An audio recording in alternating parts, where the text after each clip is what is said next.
It is my pleasure to introduce Rabbi Robin Damsky.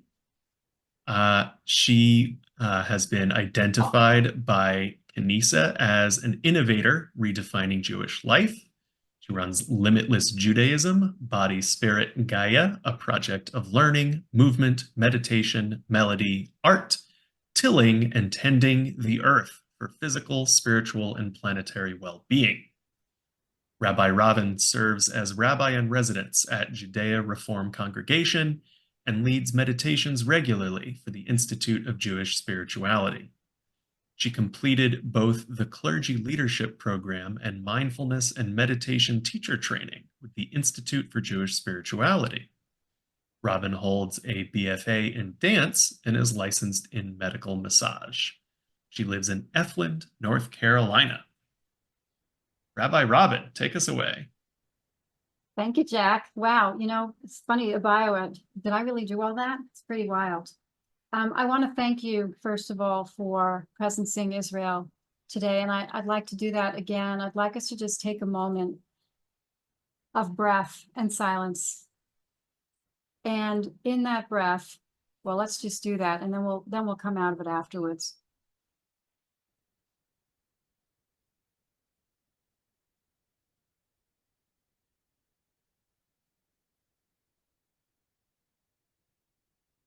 It seems to me that at a time of great fear and pain, which is what we're in right now,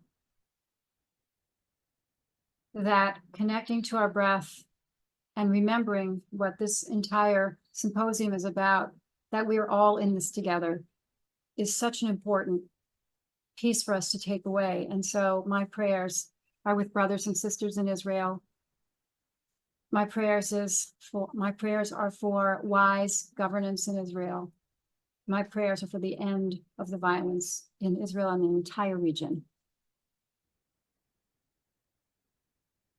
Shifting gears, let's start with a prayer for Torah study. We're going to do just a tiny little bit of study before we get into using our hands.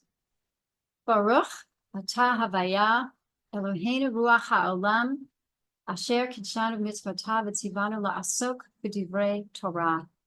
I particularly use the word Havaya instead of Yud He Vav He or Adonai, because Havaya is about essence, presence, beingness, everything that exists in our world around us. And Ruach HaOlam, the breath of the universe, the breath of all life, the breath of the world. So Jack, if you would bring up the screen share, we're going to do just a tiny bit of looking at text. And then I'm going to work with some of these beautiful green things around me, and we'll move into the soil. Thank you so much. So I open with one of my favorite texts of all time, from the beginning of the Torah, the second chapter of Genesis. Vayikach Adonai, and I'm going to say Vayikach Havaya Elohim et ha'adam vaynichehu Began Eden le'ovda ul'shomrah. Sorry, this is a little tiny on my screen. And Havaya, the creator, the presence of everything, took the soil being. Wait, the soil being? Adam? So we often think of Adam as a man. And Adam is actually the word for the creature that the Holy One made from the Adamah. So we are all soil beings. We are people made from soil. We are the soil beings. And Havaya placed the soil being in the Garden of Eden, right? In the place that actually is its essence, to work or to till or to serve. These are words that are associated with le'ovda, and to tend, to protect, and to guard it, ul'shomrah. So when we think about this text, it really helps us to recognize that we are serving that which is our life force, that which is sustaining us and essentially enabling us to live at this time. And as we look at climate change, for me, while there are so many actions to be taken about energy use and redeciding the way we live our lives, a big piece of that for me is really about giving back to the mother. We feed the mother that feeds us. We feed the soil that sustains us. And for me, for years and years and years, working the soil and growing food has been, for me, it's been a way of service, a way of worship, a way of connecting with the spirit of the Holy One. So I hope that I can impart just a little bit of that to you today. And if we look at the next text from the Babylonian Talmud, from Tractate Chagigah, the Holy One did not create it, meaning this world, a wasteland. No. Havayah formed it to be inhabited specifically for tikkun olam, for repair. So as we walk through our day, as we wake up in the morning, as we move into our day, to think that this land that we sit on, sleep on, live on, and take so much for granted, it is really ours for healing and growing and caring and sharing. I also want to add, if we look at also the Babylonian Talmud Yoma, there's nothing that stands in the way of saving a life. This text really comes in the context of pikuach nefesh, which is about saving a human life. And we can think of this in a couple of ways. Saving the life of a creature, saving the life of a tree, saving the life of the soil. This is also saving lives. And in turn, we are really saving our own lives. And I think the last piece I want to look at right now is from Avot Rabbi Natan. Rabbi Achai ben Yoshaya would say, when a person eats from one's farm, his or her or their mind is calm. So hopefully today we'll learn a little bit about being able to eat from our own farm. And I want to just take a second. I'm going to take a quick look at our time and ask if there's any quick questions before continuing.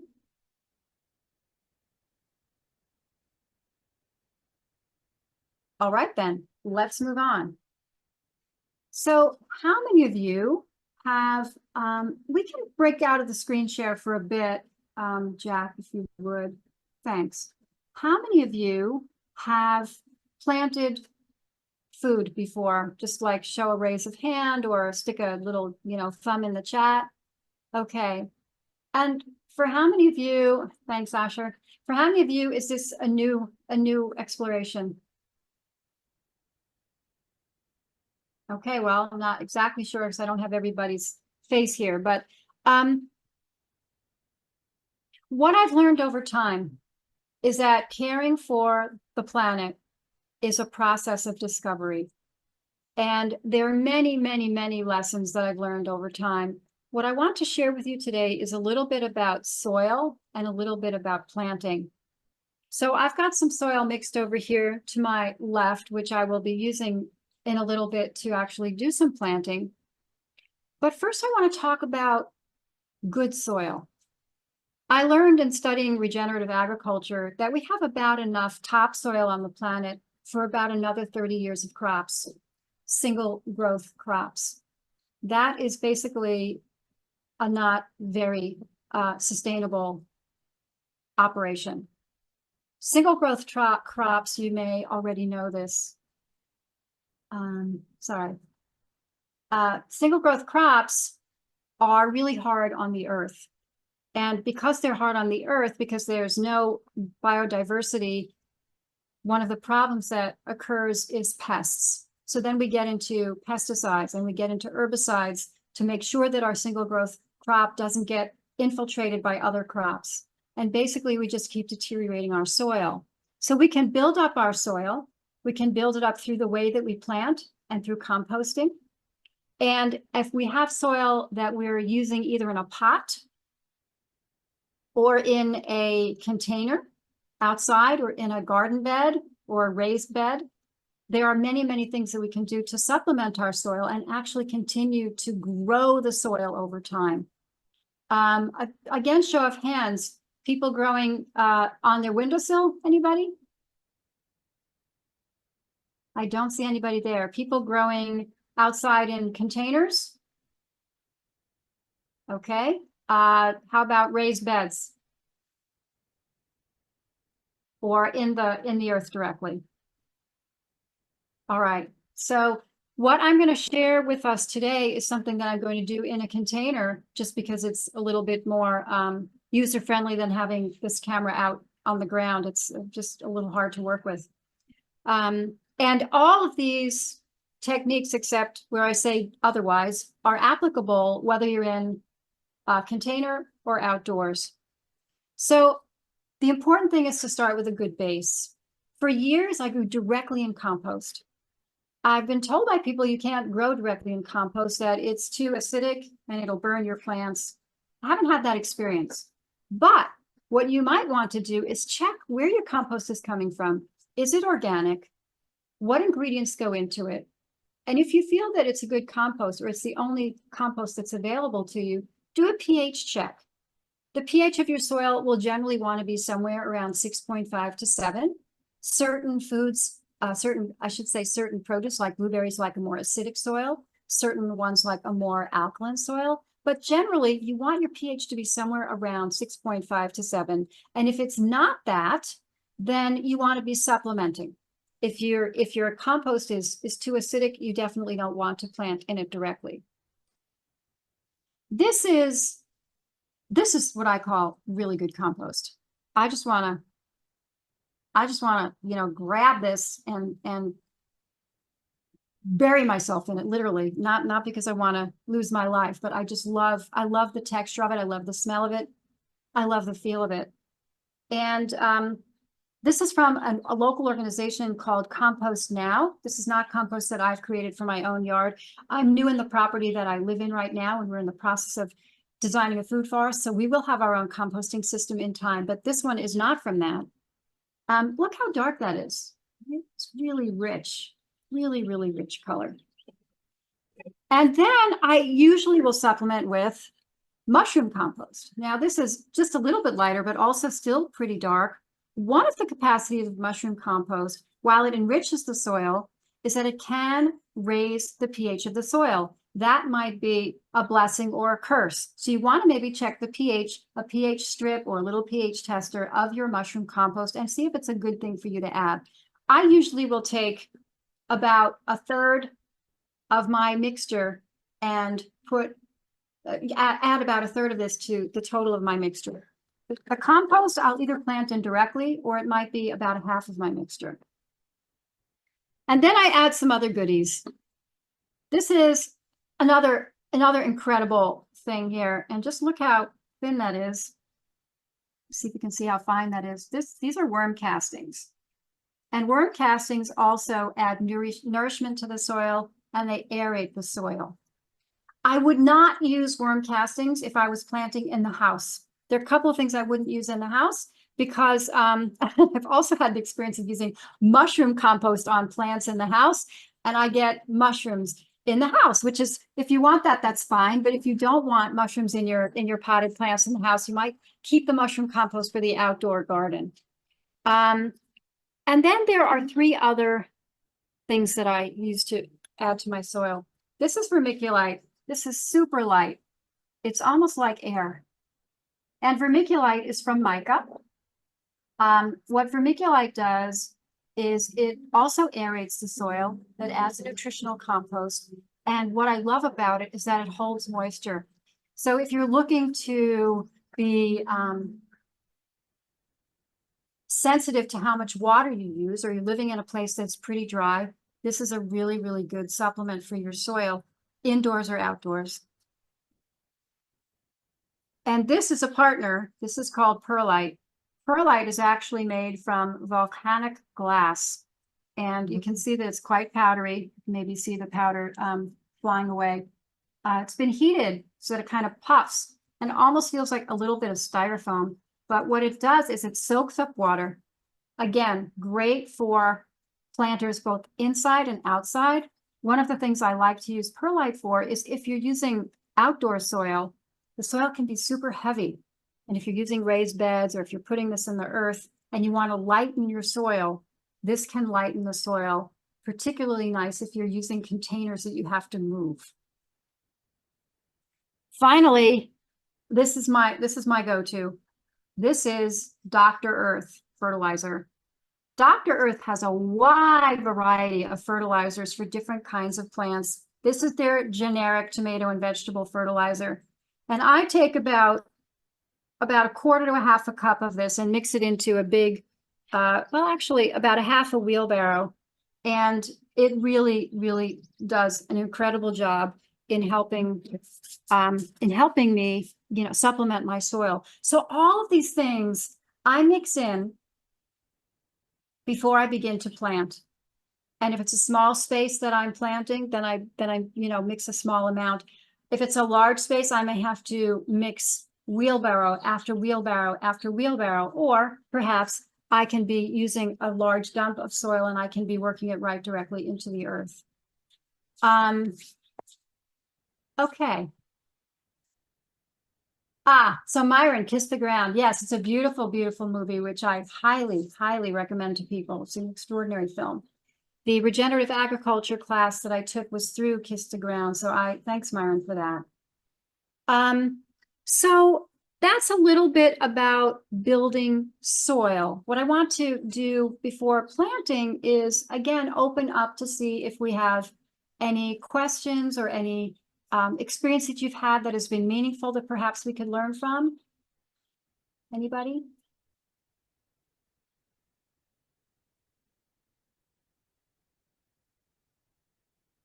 Okay. So I have a lot of plants around me, and I want to talk about them just a little bit.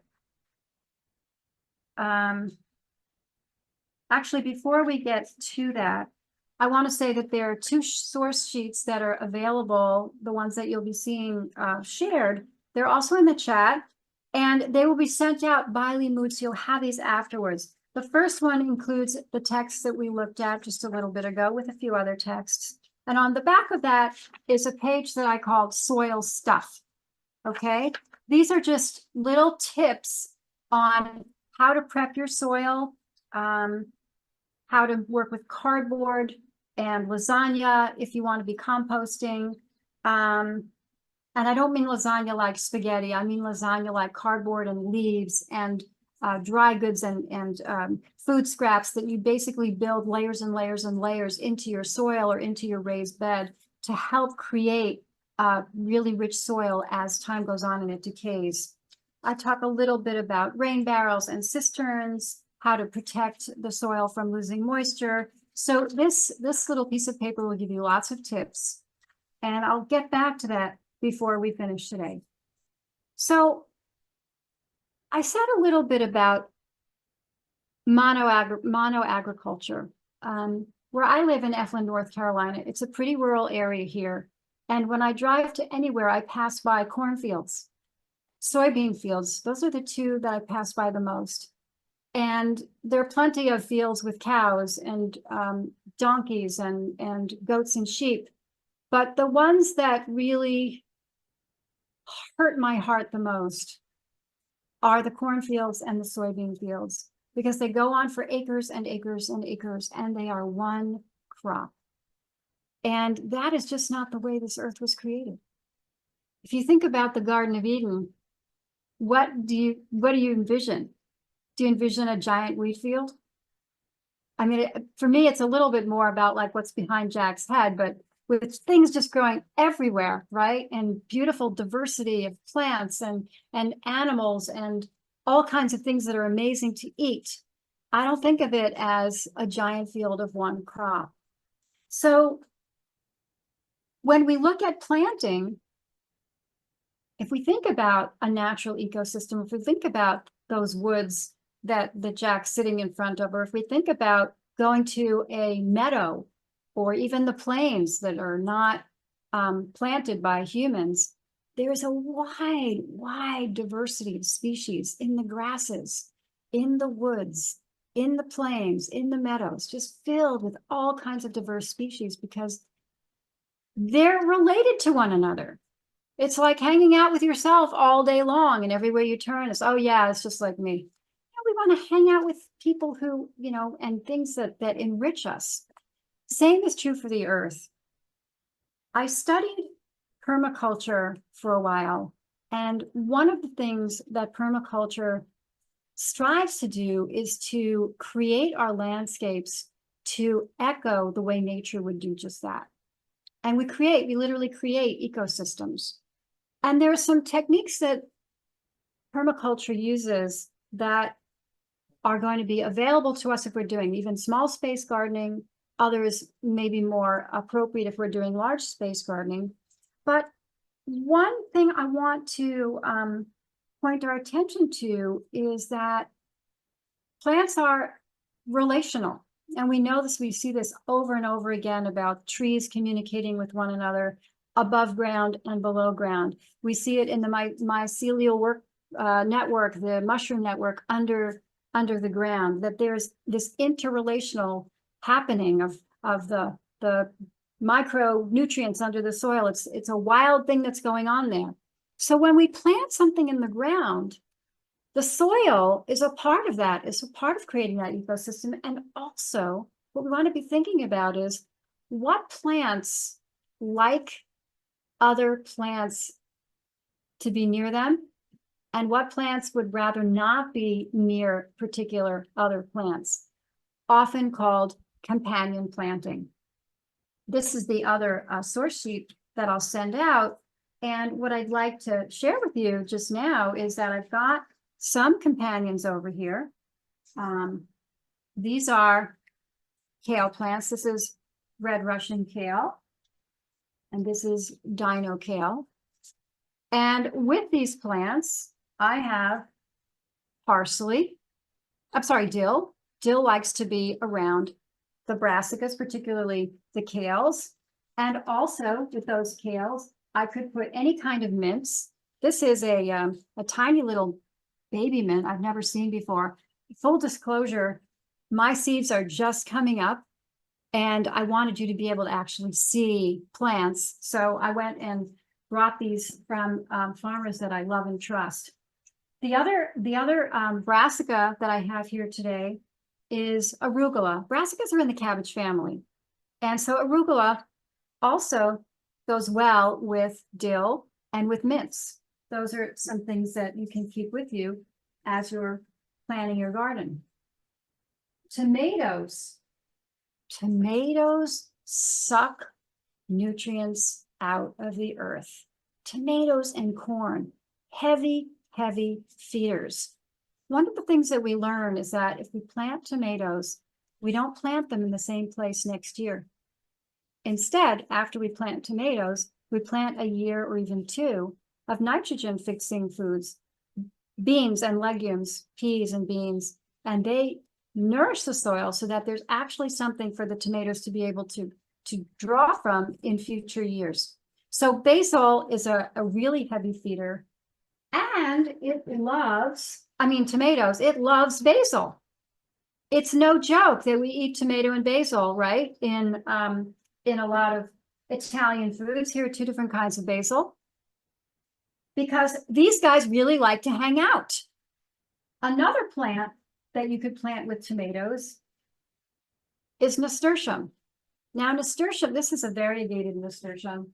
It's kind of like a round leaf. It's an unusual plant. Let me see if I can get you a really good picture of this. The nasturtium flowers are edible. They taste spicy. They're edible. You can eat them raw. You can stir fry them. And nasturtiums are a vine, so that if you plant them with your tomatoes, they can kind of vine either in and around your tomatoes, or you can separate them out. But either one of these choices, the basil or the nasturtiums or both, will really be a nice community that you're building. What else do I have here? I have cucumbers. Cucumbers like lettuce. So I've got some lettuces here today. I'm actually going to plant some lettuces today. Beautiful combination. And one of the things that's amazing about cucumbers and lettuce is lettuces are on the ground. Lettuces do not like the heat. They bolt and they grow. They send off flower stalks, and the lettuce leaves become very bitter. So if you grow cucumbers and you have a nice network of cucumbers, they will shade the lettuces. And when you have your lettuces shaded, your lettuces are happier and they feed the soil and nourish your cucumbers. And you have, your first salad ingredients right here. What else do I want to show you? These are two different herbs that also like to be planted together. Calendula. Calendula is in the marigold family, and it's wonderful, wonderful for healing and for the skin. Parsley. We know about parsley. It's going to be featured in many of our meals in the following week. Parsley and calendula, they like to hang out together. And by the way, parsley does not like to hang out, just for an example, does not like to hang out with dill. They're in the same family. They need the same thing from the soil. So if you are planting them together, then essentially what happens is they're competing with one another, okay? I learned a number of years ago, kind of by accident, I had these wild-looking caterpillars on my parsley plants. I had a whole parsley garden. And I went online, and they were really pretty caterpillars. Turned out that they were swallowtail caterpillars.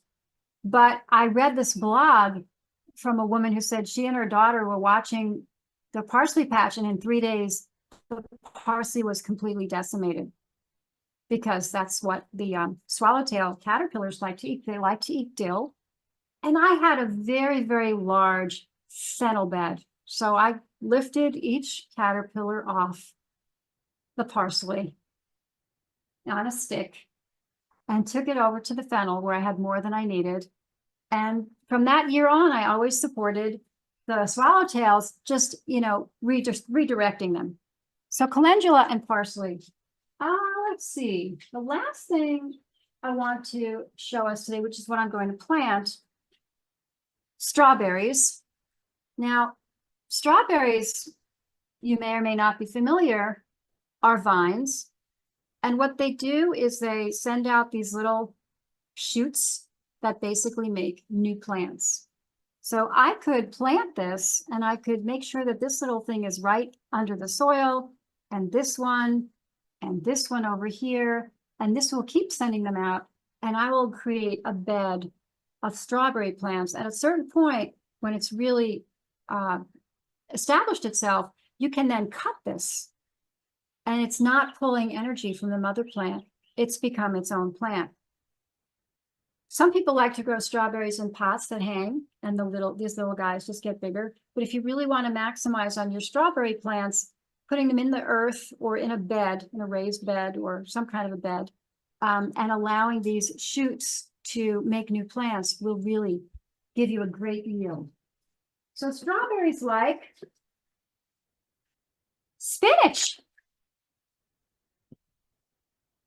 Think about a spinach salad. It often has strawberries in it, right? I mean, I didn't really even think about all this much until today, that companion plants are often plants that we wind up eating together.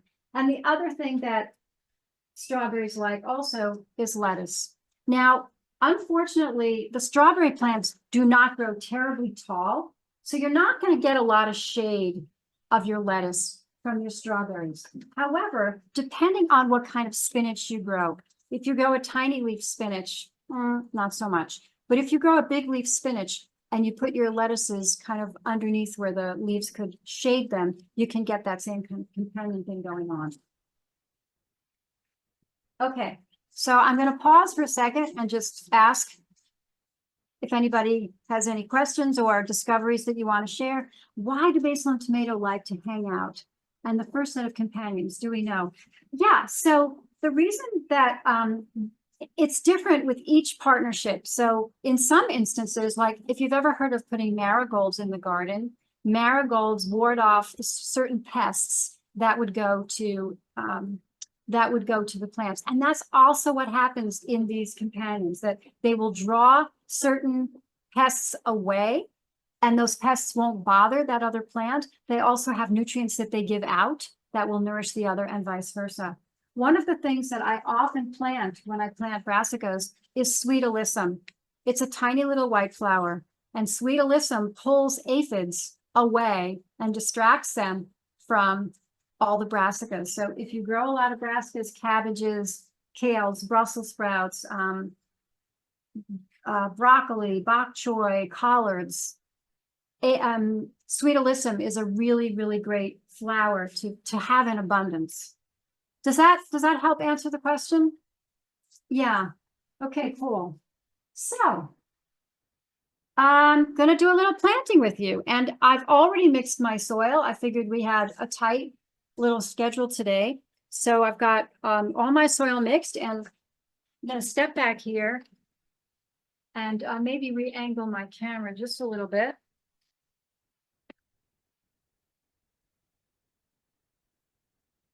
So you can see here.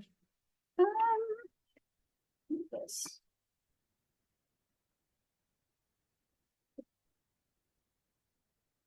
All right, can you see this? Yes, you can see that. Okay, good. So every gardener has their tools. First thing I want to say, can you still hear me if I'm back here? Great, and I'm going to re-angle my microphone. First thing I want to say is that a lot of gardeners use gloves. I have gloves, and I use them when I have to. I use them when I'm pulling out thistles. I use them when I'm working with roses. I use them if there's poison ivy. But if I have a chance to do this, you bet I'm going to use it. There's something very nourishing for me about having my hands in the earth. And if I think back to that Adam Adamah, right? Like this is the stuff that we're made of. I don't know how it was for you when you grew up. I grew up mostly on Long Island, very close to the water. And, you know, we play outside a lot. And there was always that, well, be careful not to get dirty. I want to get dirty, right? I want to get dirty, not like filthy, but I want to get dirty. I want to be dirt filled. And yeah, no more words. Okay. So what I've got here is a container that has beautiful soil in it. And this is a container that has had some other things growing in here. It's pretty empty of late. The soil here is really good soil, but I've got new soil that I'm going to add to it. And I'm going to take my strawberries. Often, when we buy plants, or even if we grow them ourselves, by the time we get to plant them, they're super pot bound. You see all those roots? Usually the plants will come out of the pots really, really quickly. Not all the time, but most of the time. This is seriously pot bound. There are people who will then break this up and spread it out and say, let's give the roots a chance to grow in many directions. I hate that. It hurts my heart. It doesn't mean I've never done it or that I never do it. But for me, I'll do like just a very, very tiny bit. It seems to me that I wouldn't want somebody coming up and pulling out my hair. So I don't know, it's a personal thing. Anybody have any thoughts on that? No, okay. I'm going to put this strawberry in the center and let it spread itself out. And actually, you can see it's not under the earth yet because I need to add more earth to this. And I'm going to take 2 of these little spinach plants. I have only grown spinach a couple of times. It's not a plant that I have extensive experience with, but some. And when I grew it before, I found that I really like the, where is mine? There we go. I really like the smaller leaf spinaches personally. You know, we all have our vegetables that we like and that we prefer. So I'm just going to raise this up so that I can actually start getting these in here because this spinach is way too low right now.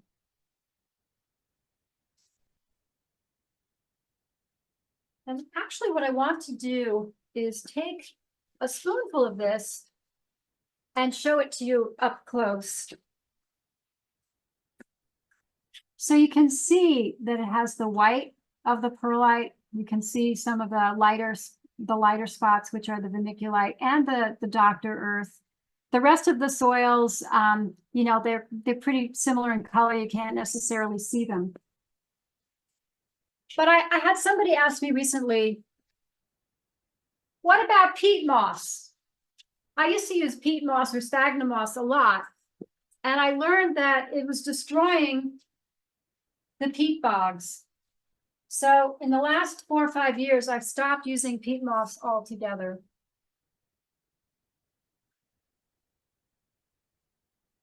So this will sit here.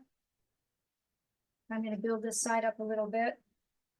Feel free to unmute yourself if you have a question or you want to offer an insight while I'm doing this. I'd be happy to chat with you.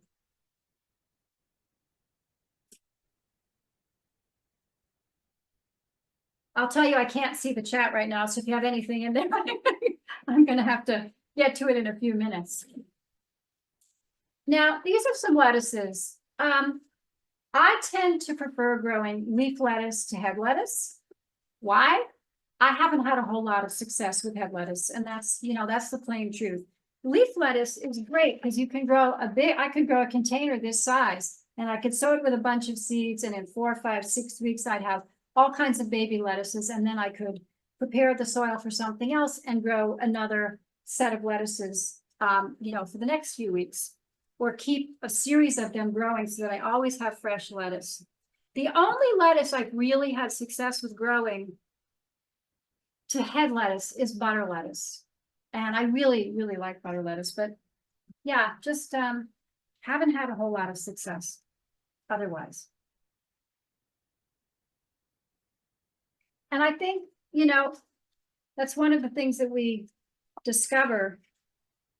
It may have something to do with the conditions where we live, how the sun is hitting, how the wind is, what the precise soil is. It may just be that, you know, that lettuce likes some people better than others. I don't know. But it seems to me that most people who plant, in my experience, have great success with certain things and maybe not as much success with other things. All right, so this is what I'm putting together. I've got a spinach in each corner. I'm going to plant them in from the corner so they have some room to spread. Right about here. So they're about 3 to 4 inches in from the corner on this side, and the same thing with the lettuce. I'm going to move this spinach in so it's about the same. And I'm going to move in this lettuce a little more too.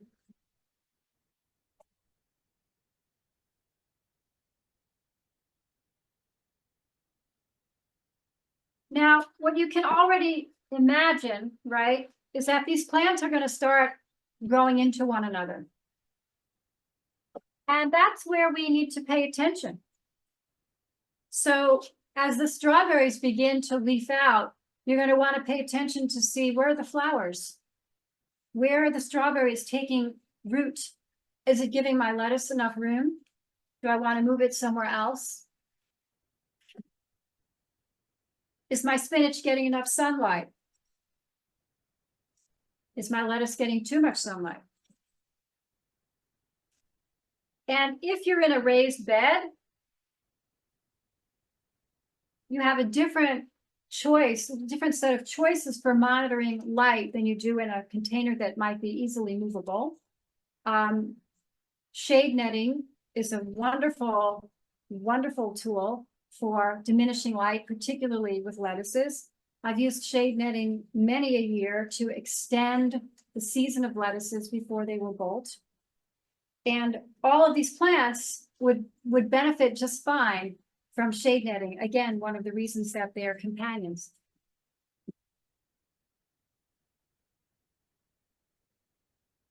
So it's going to take me a fair amount of time to get enough soil in here because this is a big container. I will probably finish it out after we complete, just because I want to make sure that we have enough time. And it looks like our time is getting close to the end here. So let's see if I can just pull this camera off and give you a closer look.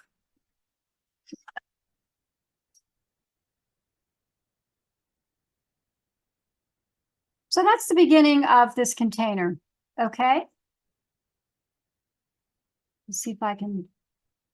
We've got lettuce, strawberry, spinach, and then lettuce and spinach in the back. None of these plants will need to be staked, unlike many of the plants that we do grow for vegetables, tomatoes, cucumbers, beans will need staking or a fence or some kind of support. But all of these plants are low to the ground and will be very happy to be there. That's a tiny bit about some planting. Let's talk about water. I will obviously water these. I will finish putting balance of the soil in, and then I will water these. When you plant something right off, if you're planting in a container, move your container to someplace that's shady for the first day or two. That way, the plants that are now in shock from being moved from one home to another, literally think about how it feels to you to move from one home to another, even when you choose to, right? It's disorienting. And the leaves, the roots do get torn a little bit, and sometimes the leaves or the stems get a little bit broken. So they're vulnerable. And if they can be in the shade for a day or two, that's always a good thing. They need good amount of water. And again, if they're in a container, you can really soak them through and let the water come out, and maybe soak them again and let the water come out. If you're planting in the ground, and many of the things that we plant for food need a good 6 to 8 hours minimum of sun each day, there are two recommendations that I have. One, plant early in the morning when the sun is not hot. Or even better, plant later in the afternoon when it's not that hot here yet, when the sun is less intense, and it's less intense for us as well. And then the plants are going into the ground when there's more shade. You may be a person who likes to plant by the cycles of the moon. There are great, if you go to Farmer's Almanac, great calendars on planting with the cycles of the moon, which plants will respond well to different parts of the month and different moon seasons. That's something I use often. But it's really best if you're planting seeds, you don't have to worry too much about planting in the middle of the day. If you're planting transplants, or perhaps even plants that you've started yourself, you want to be sensitive about sun. And sometimes the best time to plant is when it's raining. For all of the reasons that I mentioned above, the only asterisk on planting when it's raining is the recognition that if the sun should come out after it rains, all of the drops on your leaves, if the sun is strong, can burn the leaves. So just, a couple of things to be cautious about. If you know it's going to rain for days and you don't mind being out there, go ahead and plant in the rain. If it's going to be like a day with some showers and maybe some sun, you might want to not plant things that already have leaves on those days. So watering, one of the things that I highly encourage, and you'll find this on the soil stuff sheet that'll be part of the packet that you'll get, I recommend, whenever possible, drip system. The drip system is very easy to put together, perhaps a lot easier than we might think. It'll save water. Will enable you to direct water exactly where you want it, prevent leaves from getting wet by a sprinkler and then potentially burning. So I highly recommend drip systems, and I have a link on here for a place to look for drip systems. And if you need to be watering with a hose or with a watering can, do your best to water before the sun gets high, and or water the bottom so that you're not watering this way and your leaves are getting drenched. So I know we have just a couple more minutes, and I want to just give you a sense of what this other sheet would look like before we disconnect. Jack, can you pull up the companion planting guide for a second? Thank you. So this chart is 2 pages, and it just gives you some helpful ideas. It's been really useful to me over the years. And occasionally I want to plant something that I don't see on this list. And so I'll Google it, and then I'll build up this list and add to it. Thanks for that. Whoa, thanks for that, Jack. So I'd like to close with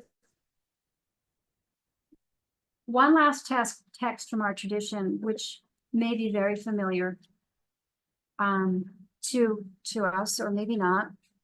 It's also from Avot de Rabbi Natan, which is a tractate of the Talmud. Rabbi Yochanan ben Zakkai said, if you have a sapling in your hand, okay, this has just become a sapling, okay? Work with me. And someone should say to you that the Messiah has come, stay, complete the planting, and then go greet the Messiah. So what I take away from that is that investing in the future of our earth is such a high priority that it is even more important than greeting someone who comes to us with a huge level of holiness. Now, I wonder if maybe there's a way to like do both at the same time, you know, say hi to the Messiah while you're planting so that nobody gets dissed. But what a beautiful thing that this is, you know, this is more than 1,200 years old, this text, to teach us the value of caring for the planet and how caring for the planet really is caring for us. So, any last questions, thoughts?